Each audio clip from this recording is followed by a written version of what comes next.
हरे कृष्ण। निर्जला एकादशी का व्रत केवल रखने से ही पूर्ण नहीं होता, बल्कि उसकी पूर्णता तो तब होती है जब उसे शास्त्रों के अनुसार सही समय पर खोला जाए। कहा गया है कि जैसे सूर्य उदय होने पर ही प्रकाश फैलता है, वैसे ही द्वादशी के शुभ मुहूर्त में व्रत का पारण करने से ही इस कठिन तपस्या का फल प्राप्त होता है। जो भक्त निर्जला एकादशी का व्रत श्रद्धा सहित करते हैं और द्वादशी तिथि के दिन ठीक समय पर व्रत का पारण करते हैं, उन्हें न केवल साल की सभी 24 एकादशियों का, बल्कि अधिक मास में आने वाली एकादशियों का पुण्य भी स्वतः ही मिल जाता है। ये एक ऐसा दुर्लभ अवसर है जब एक दिन के संयम और समयबद्ध श्रद्धा से साल भर की सभी एकादशी व्रतों का पुण्य अर्जित किया जा सकता है। इसलिए व्रत जितना महत्वपूर्ण है, उतना ही महत्वपूर्ण है उसका विधि पूर्वक समापन। तो चलिए जानते हैं इस बार निर्जला एकादशी व्रत का पारण कब किया जाएगा, क्योंकि इस बार एकादशी का व्रत 2 दिन पड़ा है, तो ऐसे में पारण मुहूर्त भी अलग अलग दिन ही प्राप्त होगा। पारण मुहूर्त के साथ ही आप इस वीडियो में अंत में तुलसी माता की कथा भी सुनेंगे, क्योंकि द्वादशी तिथि के दिन तुलसी जी में जल अर्पित करने के साथ ही तुलसी माता की कथा का श्रवण करना भी अनिवार्य होता है। इस बार निर्जला एकादशी का व्रत 6 जून शुक्रवार और 7 जून शनिवार को रखा गया है। एकादशी तिथि 6 जून शुक्रवार को तड़के 2:16 से शुरू होकर एकादशी तिथि की समाप्ति 7 जून शनिवार को सुबह 4:47 पर होगी और द्वादशी तिथि 7 जून शनिवार को सुबह 4:48 से शुरू होकर 8 जून रविवार को सुबह 7:17 पर समाप्त होगी। द्वादशी तिथि लगते ही हरिवासर का समय भी शुरू हो जाता है और हरिवासर का समय 7 जून शनिवार को सुबह 11:25 तक समाप्त होगा। जो लोग एकादशी का व्रत रखते हैं, उन्हें भूलकर भी हरिवासर के समय तक व्रत नहीं खोलना चाहिए। हरिवासर का समय बीतने के बाद ही व्रत का पारणा किया जाता है। और इस बार जो निर्जला एकादशी व्रत का पारण मुहूर्त है, वो जो लोग गृहस्थ जन हैं या स्मार्त एकादशी का व्रत रखते हैं, उन्हें दोपहर में व्रत का पारण मुहूर्त प्राप्त होगा। ऐसे में व्रत की अवधि बहुत अधिक घंटे की हो जाएगी और 7 जून शनिवार को ब्रह्म मुहूर्त सुबह 4:08 से 4:56 तक रहेगा। ब्रह्म मुहूर्त में आप सुबह की पूजा कर सकते हैं। इस दिन सूर्योदय होगा सुबह 5:44 पर, सूर्यास्त होगा शाम 7:07 पर। प्रातःकाल पूजा मुहूर्त सुबह 4:22 से 5:23 तक रहेगा। वरयान योग सुबह 11:18 तक, बाद में परिग योग रहेगा।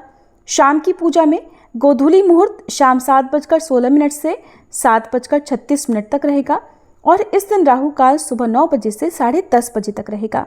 अब जो भी भक्त 6 जून शुक्रवार को एकादशी का व्रत रख रहे हैं, उन्हें 7 जून शनिवार को दोपहर में ही व्रत खोलना होगा। व्रत पारण मुहूर्त रहेगा दोपहर 1:44 से लेकर 4:31 तक।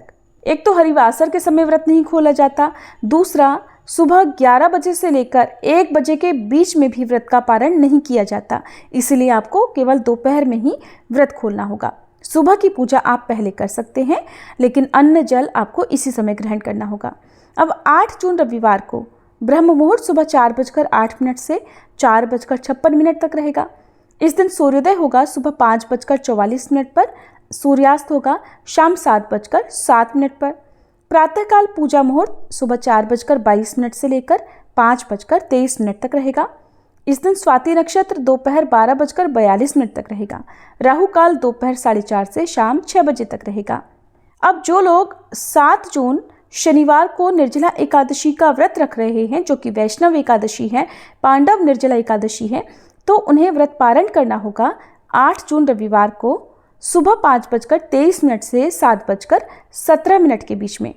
ध्यान रखिएगा, द्वादशी तिथि समाप्त होने से पहले पहले आपको व्रत खोल लेना है। 7:17 के बाद से त्रयोदशी तिथि प्रारंभ हो जाएगी। व्रत खोलने से पहले सुबह स्नान आदि से निवृत्त होने के बाद सूर्य देवता को और अपने पितरों को जल अर्पण करने के बाद आपको भगवान विष्णु के समक्ष हाथ में जल और पुष्प लेकर व्रत खोलने का संकल्प लेना चाहिए। अपने द्वारा रखे गए व्रत का समस्त पुण्य भगवान के श्री चरणों में अर्पित कर देना चाहिए। पूजा पाठ में या व्रत में हुई गलतियों के लिए क्षमा याचना करनी चाहिए और उसके बाद भगवान को सात्विक चीज़ों का भोग लगाना चाहिए जिसमें तुलसी पत्र अवश्य हो। दान दक्षिणा जो भी आप देना चाहते हो, जैसे जल से भरा घड़ा या अनाज, दक्षिणा, वस्त्र, मौसमी फल, सब्जियां, इनका आप जो भी दान दें वो किसी योग्य व्यक्ति को ही दें। और गाय के लिए, कुत्ते के लिए, पक्षियों के लिए आप भोजन का एक हिस्सा अवश्य निकाल कर रखें। फिर अपने दाहिने हाथ में थोड़ा सा जल और एक तुलसी का पत्ता या पंचामृत लेकर आपको भगवान विष्णु के ओम नमो भगवते वासुदेवाय मंत्र का जाप करने के बाद इसको प्रसाद रूप में ग्रहण करना है। ध्यान रखिएगा, हमेशा प्रसाद ग्रहण करके ही व्रत का पारण किया जाता है। द्वादशी तिथि को चावल से व्रत खोला जाता है। अगर आपका कोई दूसरा उपवास हो तो आप चावल को छोड़कर तुलसी का पत्ता या आंवले से भी या पंचामृत से भी व्रत का पारण कर सकते हैं। अगर आपने निर्जला उपवास 24 घंटे तक रखा है तो ऐसे में आपको बहुत सावधानी के साथ व्रत खोलना चाहिए। कोई भी ठोस या बहुत ज़्यादा तली भुनी चीज़ों का सेवन आपको व्रत पारण करते समय नहीं करना है। आप छाछ, नारियल पानी, पंचामृत या फिर सादे जल से भी व्रत खोल सकते हैं। थोड़ी थोड़ी मात्रा में आप सेवन करें और फिर कुछ देर के बाद हल्का फुल्का भोजन ग्रहण कर सकते हैं। द्वादशी तिथि को भी लहसुन प्याज का त्याग करना है और केवल 2 ही समय भोजन करना चाहिए। अब जैसे कि इस बार रविवार के दिन जो लोग एकादशी का पारण करेंगे, त्रयोदशी भी लग रही है और ऐसे में प्रदोष व्रत भी इस दिन रखा जाएगा। तो जो लोग एकादशी और प्रदोष व्रत दोनों ही रखते हैं उन्हें एकादशी व्रत के पारण में अन्न का या फिर किसी भी प्रकार के मसाले का त्याग करना चाहिए। आप बहुत ज़्यादा जरूरी हो तो सेंधा नमक से बने हुए फलाहार को ग्रहण कर सकते हैं। इसके बाद प्रदोष व्रत के नियमों का पालन करें और फिर प्रदोष व्रत में जैसा भी आहार आप लेते हैं वो आप ग्रहण कर सकते हैं। द्वादशी तिथि में तुलसी जी की पूजा करके तुलसी जी को जल अवश्य अर्पित करें। क्योंकि इस बार एकादशी का व्रत 2 दिन रखा गया है तो जिस दिन आप व्रत का पालन कर रहे हो, व्रत रख रहे हो, केवल उसी दिन आप केवल तुलसी जी में जल अर्पित ना करें। अगर आपने शनिवार को व्रत रखा है तो आप रविवार के दिन तुलसी जी में जल अर्पण कर सकते हैं, क्योंकि केवल एकादशी को माँ तुलसी भी निर्जला व्रत रखती हैं। द्वादशी तिथि को व्रत का पारण तुलसी जी को भी कराना होता है। नियमों के अनुसार रविवार के दिन तुलसी जी में जल नहीं चढ़ाया जाता, लेकिन क्योंकि बात हो रही है निर्जला एकादशी की तो ऐसे में इतनी भीषण गर्मी में 2 दिन तक निर्जला रहना किसी के लिए भी संभव नहीं हो पाता है। इसलिए आप बिना किसी संकोच के रविवार के दिन तुलसी जी में जल अर्पित कर सकते हैं, केवल एक ही बार। और भूल कर भी इस दिन ऐसा कुछ ना करें जिससे आपके द्वारा रखा गया व्रत का पुण्य नष्ट हो जाए। अब सुनते हैं तुलसी माता की कथा। कथा के अनुसार एक बार एक बूढ़ी माई थी जो नियमित 11 माता का यानी एकादशी का उपवास रखा करती थी और तुलसी के पौधे की सेवा किया करती थी। तुलसी के पौधे को सींचा करती थी। वे सुबह को बिना तुलसी के पौधे की पूजा किए अन्न या जल तक ग्रहण नहीं करती थी। जब भी वह बूढ़ी माई तुलसी के पौधे को सींचती तो तुलसी माता से कहती, हे तुलसी माता, सत की दाता, मैं तेरा बिरवा सींचती हूँ, मुझे बहू दे, पीले रंग की धोती दे, मीठा ग्रास दे, वैकुंठ में वास दे, अच्छी मौत दे, चंदन का काठ दे, अच्छा राज दे, खाने को दाल भात दे और 11 के दिन कृष्ण का कांधा दे। बूढ़ी माई की ये बात सुनकर तुलसी माता सूखने लगी। तुलसी माता को इस प्रकार सूखता देखकर एक दिन भगवान कृष्ण ने पूछा, हे तुलसी, तुम दिन प्रतिदिन क्यों सूखती जा रही हो? तब तुलसी माता ने कहा कि बस मेरे मन की मत पूछो प्रभु। भगवान कहने लगे, मैं नहीं पूछूंगा तो कौन पूछेगा? तब तुलसी माता कहती हैं कि हे प्रभु, एक बूढ़ी माई आती है और अपनी बात कहकर चली जाती है। मैं उनकी सारी बातें तो पूरी कर दूंगी, लेकिन कृष्ण का कांधा कहाँ से लाऊंगी?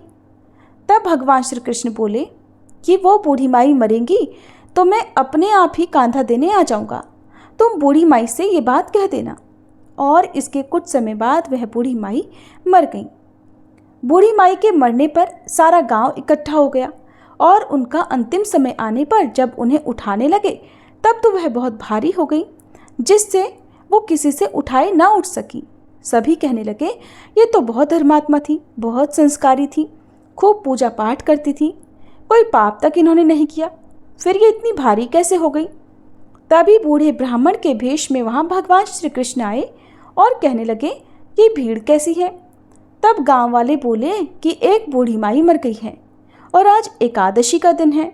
वो इतनी पापिन थी कि उसकी अर्थी उठाई नहीं उठ रही, ये तो बहुत भारी हो गई है। भगवान बोले कि मुझे इनके कान में कुछ कह लेने दो, फिर ये उठ जाएंगी।